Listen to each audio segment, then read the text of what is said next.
Watch this video. You know why? Because if you're a person that has anxiety or depression, you're going to want to know how to manage your mind. So listen up. Welcome to Healing Words, Language Patterns for Mental Wellness. This is Mario DeLeone from Voices of Victory podcast, and today we're going to talk about empowering self-esteem and supporting mental health. We're going to talk about practical language tools for depression and anxiety. It's designed for the non-NLP practitioner, neuro-linguistic programming.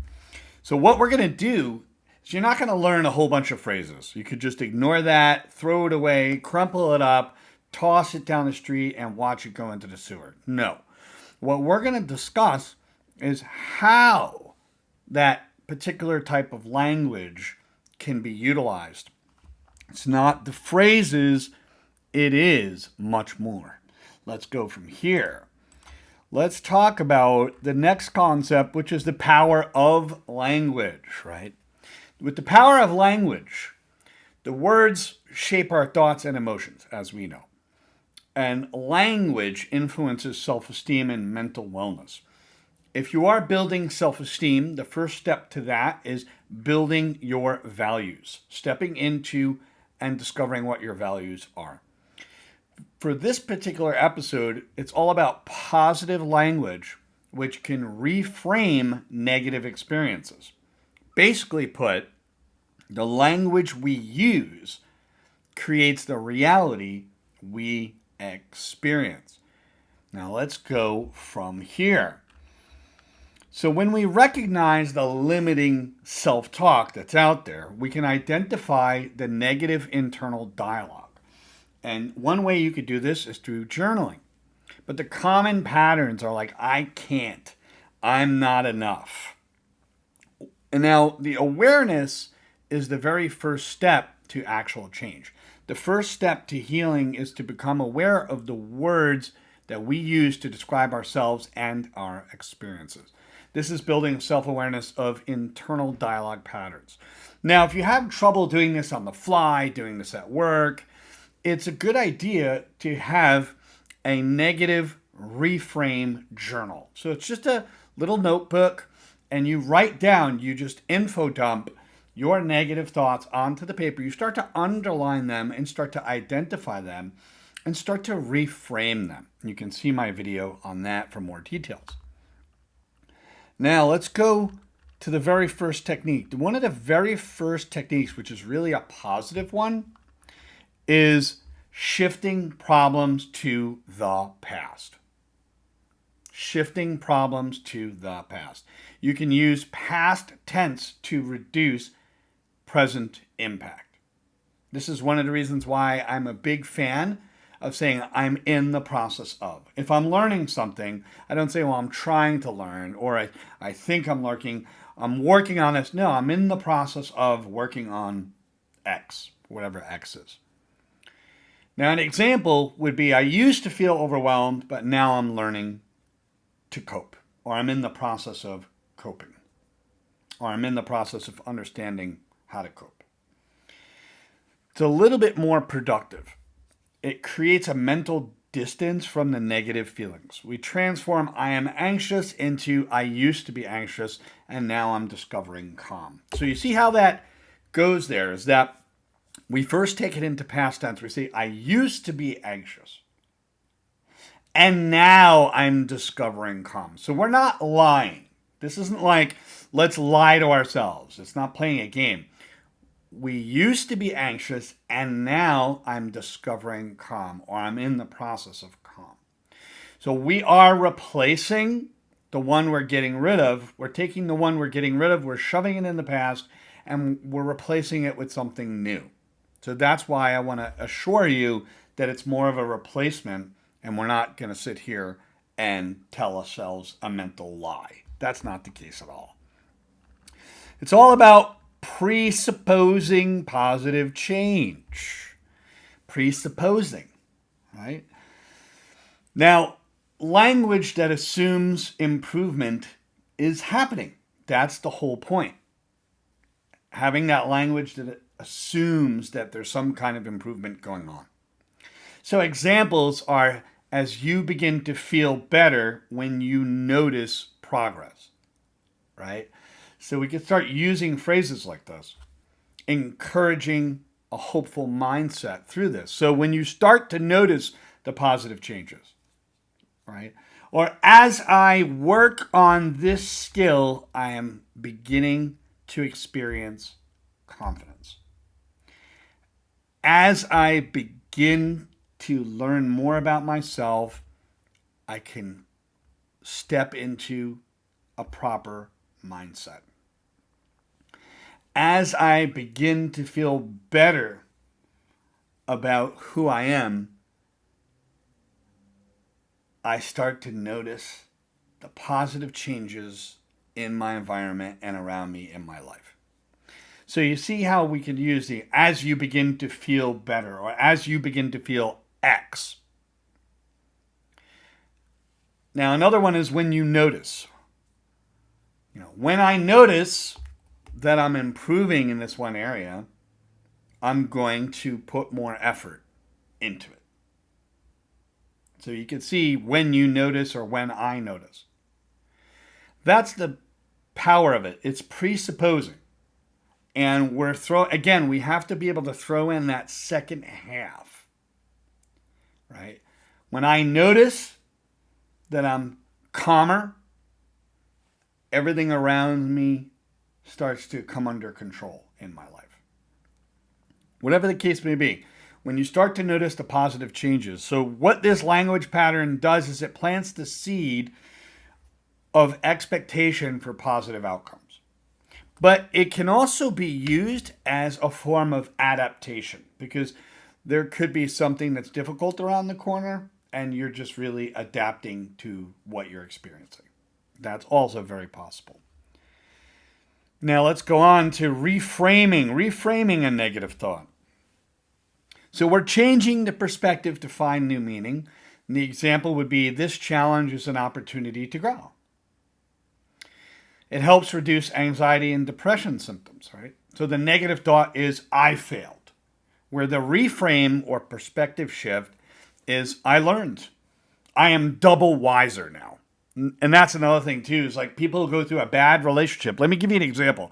You go through a really bad relationship and you have all this garbage, this drama and this trash, just like you go through all the experiences. And you say, it was a horrible relationship. I failed at it. They were mean. They were terrible. All of this like blame game stuff. But you say, I am now double wiser. I'm not just wise, I'm double wiser. I now have a better standard in relationships as a result. Do you see how that works? So when you go through relationships of all kinds, you're not just learning the interpersonal dance here. You're actually developing more standards. And you're developing more values. Your values are going to support your self-esteem. And the standards is going to be what you would want from that relationship. Having that better standard that I deserve to be treated better. You understand? So that's what I mean. We can easily reframe I failed into I learned. Or I went through hell and I'm double wiser now. So when you step into that double wiser phrase, you're moving towards healing. You're moving towards understanding. That's what it's all about. We know the drama happened. We know the pain happened. We understand how the pain went down. I get it. But we're stepping into the principle that I am double wiser because I've learned some insights along the way that have become a workout machine to create a better standard in my relationships. That's what it's all about. Your relationships are literally a workout machine. And some of them suck. Absolutely. And we need to find the insight that makes us double wiser so we could heal and have a better perspective so we can move forward into something of higher value for ourselves. It's all about building positive future images. We can visualize a journey to wellness.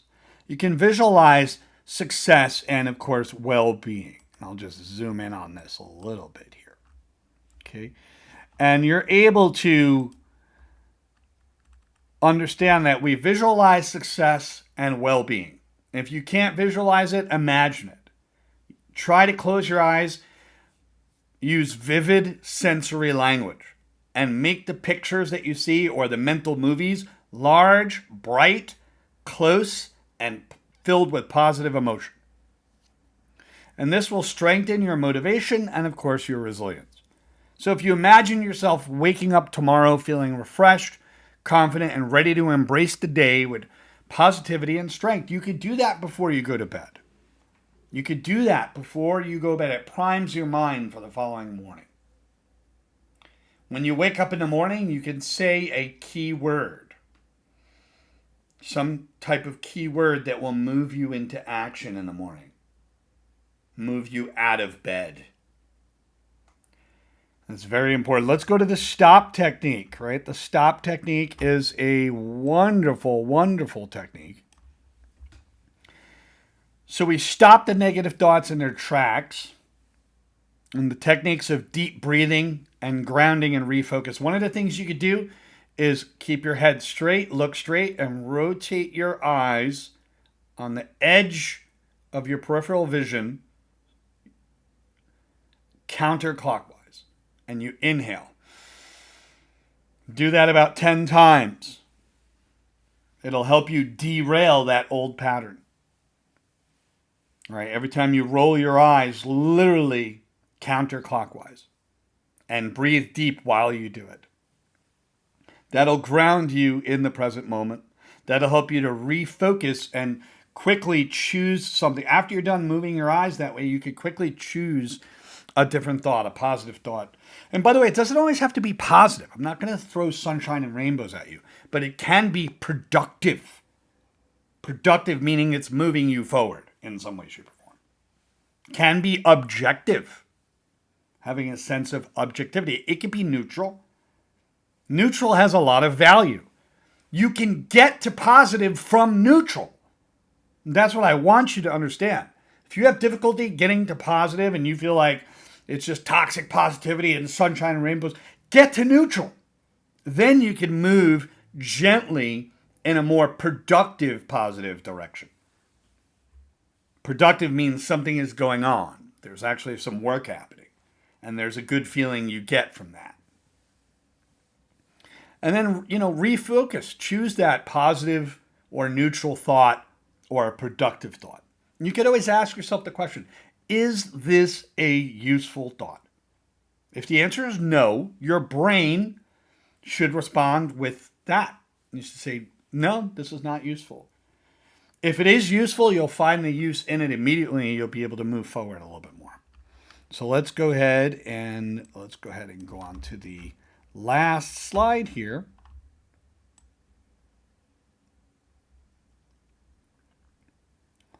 Some practical exercises for your healing words, mental wellness. Daily journaling. Write down the positive language, neutral language, or productive language that's going to move you forward. And notice improvements in your self-talk throughout the day. Affirmations, you can replace negative self-talk with compassionate, encouraging affirmations. You got to remember, when you want to get depressed, it's easy. All you got to do is start judging yourself. And the key to getting around judgment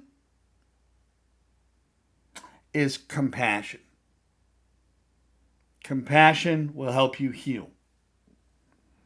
So you can have encouraging affirmations that support your wellness journey. All right. I like to call them reframes. You don't always hear me use the word affirmations on this channel because there's a lot of negative connotations to it out there. I like to use reframe because what we're trying to do is really take something that was a difficult thought and move it and reframe it towards something that's more productive and useful. And finally, share your support. Use supportive language with other people. create a community of positive communication and healing. Very important to do that. Now, I want to share with you, as of right now, I am aiming towards getting as many subscribers as possible. So I want you to share this with as many people as you can. We want to support the people. I don't want to just give it to anybody. I want to make that very clear. Give it to the people who actually appreciate it the most. People that find it the most useful. Give it to them. Those are the ones that can actually benefit from it.